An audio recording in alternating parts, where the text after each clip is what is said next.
ભરૂચ જિલ્લામાં ભારે વરસાદના પગલે રેડ એલર્ટ જાહેર કરાયું છે। સાથે સરદાર સરોવર ડેમમાંથી સતત છોડાતા પાણીના કારણે ભરૂચ ખાતે નર્મદા નદીએ ભયજનક 24 ફૂટની સપાટી વટાવી 27 ફૂટ પર પહોંચ્યા બાદ કંઈક નીચે ઉતરી હતી। જો કે તેમ છતાં તે ખતરાના નિશાનથી ઉપર વહી રહી હતી। તો બીજી બાજુ નર્મદા ડેમના 23 પૈકી 8 ગેટ બંધ કરી 15 ગેટ જ ખુલ્લા રાખવામાં આવતા સ્થિતિ સ્થિર જણાઈ રહી હતી।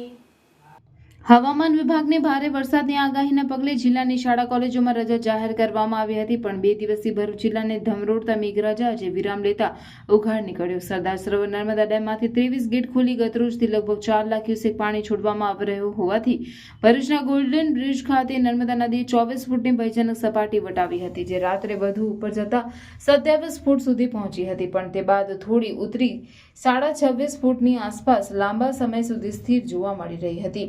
આ દરમિયાન નર્મદા ડેમમાં પણ પાણીની આવક ઓછી થતા 23 પૈકી 8 ગેટ સવારે 8 કલાકે બંધ કરી 15 ગેટ જ ખુલ્લા રાખવામાં આવતા નદીમાં 3.5 લાખ ક્યુસેક પાણી છોડવામાં આવી રહ્યું હતું, જેથી પણ સ્થિતિ કાબૂમાં જણાઈ રહી હતી। મંગળવારે સાંજના 4 કલાકે નર્મદા ડેમમાં 2,42,666 ક્યુસેક પાણીની આવક સામે કુલ 3.5 લાખ ક્યુસેક પાણી નદીમાં છોડવામાં આવી રહ્યું હતું અને ડેમની સપાટી 134.51 મીટર હતી। તો ભરૂચના ગોલ્ડન બ્રિજ ખાતે નર્મદા નદીની સપાટી 26.40 ફૂટ પર સ્થિર જોવા મળી હતી।